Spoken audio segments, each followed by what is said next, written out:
Saya memutuskan untuk melaporkan Andi Aswan dan Irjan Laurentius Irjan Bu ke Polda Metro Jaya. Soal pasalnya apa nanti kita akan lihat kepada penyidik di dalam ya, kepada pihak SPKT di dalam untuk memberikan saran-saran masukan dan kepada kuasa hukum saya serahkan. Tetapi yang paling parah itu Andi Aswan telah mengatakan bahwa saya wartawan palsu.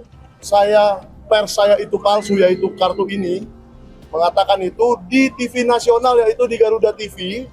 Dan hari itu di sebelah saya, selain Andi Aswan, ada Pak Roy Suryo. Sehingga saya ajak beliau hari ini untuk menjadi saksi bahwa Andi Aswan benar-benar mengatakan itu. Ya, di Garuda TV, dan nanti saya juga akan meminta pihak Garuda TV sebagai penanggung jawab acara, kalau perlu pemretnya Ibu Eli Husin untuk juga ikut berbicara sebagai saksi bahwa hal itu terjadi di bawah pengawasan beliau di acara yang di stasiun TV dipimpin beliau. Di situ Irjan memanipulasi, kalau menurut saya ya, mempergunakan website resmi Dewan Pers, yaitu lembaga yang diakui oleh negara, dengan cara yang manipulatif sehingga dia menarasikan nama saya tidak ada di Dewan Pers. Nah, dia sengaja menuliskan nama saya dengan salah dan menertawakan sehingga terciptalah narasi bahwa saya bukan wartawan. Perlu saya tegaskan bahwa langkah yang diambil oleh Mas Michael ini bukan balas dendam ya, karena Bang Andi Azwan sudah melaporkan Bang Michael di Polres Jakarta Selatan. Jadi ini bukan dalam rangka balas dendam, tidak ya. Tetapi ini benar-benar dalam rangka kita menegakkan hak-hak seseorang warga negara yang ketika dituduh dalam suatu forum televisi dan itu disiarkan kepada rakyat Indonesia, maka perlu dimintai pertanggungjawaban ketika bahasanya itu tidak sesuai dengan fakta yang sebenarnya. Andi Azwan telah membangun satu narasi pada saat debat di Garuda TV bahwa Mas Michael ini wartawan gadungan. Nah, langkah yang dilakukan oleh Mas Michael kemudian adalah meminta klarifikasi dari Dewan Pers terkait dengan status dia sebagai seorang wartawan. Sehingga terjawablah tuduhan yang dialamatkan oleh Andi Azwan bahwa Mas Michael ini wartawan gadungan. Maka ketika sudah mendapatkan klarifikasi resmi dari Dewan Pers, berarti Andi Azwan telah melakukan suatu dugaan tindak pidana pencemaran nama baik. Nah, ini satu pasal 310, pasal 311 KUHP, ancaman pidananya di bawah 5 tahun penjara. Kemudian juga 27A Undang-Undang ITE terkait dengan fitnah, dan ancaman pidana terberat yaitu pasal 28 ayat 2, pasal 28 ayat 2 Undang-Undang ITE, ancaman pidana 8 tahun penjara, yaitu menghina suatu golongan. Nah, ini kan golongan profesi, yaitu wartawan. Menghina profesi. Jadi 28 ayat 2 Undang-Undang ITE itu juga akan dilaporkan karena ancaman pidananya 8 tahun, dan kalau kemudian ditetapkan sebagai tersangka bisa dilakukan penahanan.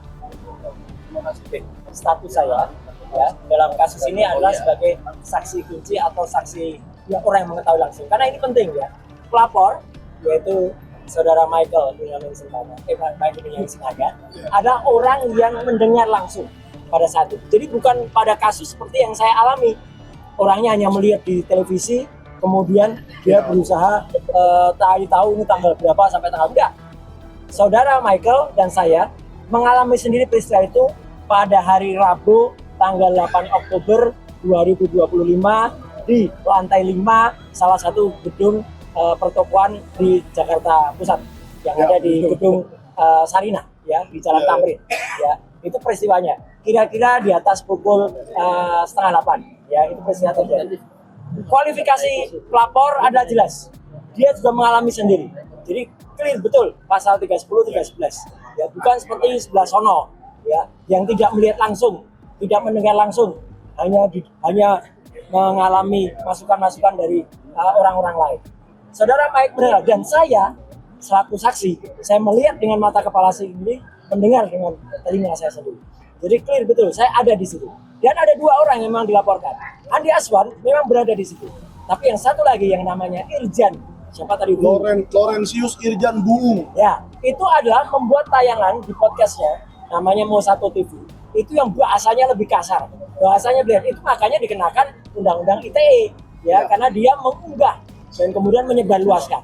Ya, itu jelas. Pasal yang tadi disampaikan oleh Pak Gafur Haji adalah jelas betul ketika ada pasal yang dia menghina 27 dan 28. Itu clear banget ya gitu. Kalau yang 310-311 saya mendengar langsung, saya bisa menjadi saksi, dan nanti kalau untuk menilai tayangan yang ITE itu, tayangan podcast itu, nanti pasti ada ada ahli ITE, ada ahli bahasa dan lain sebagainya. Jadi jelas betul bahwa apa yang mereka lakukan itu sungguh-sungguh sebuah hal yang masuk pada pasal-pasal di dalam Kitab Undang-Undang Hukum Pidana kita dan juga masuk di dalam Undang-Undang Informasi dan Transaksi Elektronik. Saya support betul Mas Michael dengan Sinaga dan juga teman-teman lawyer yang membersamai.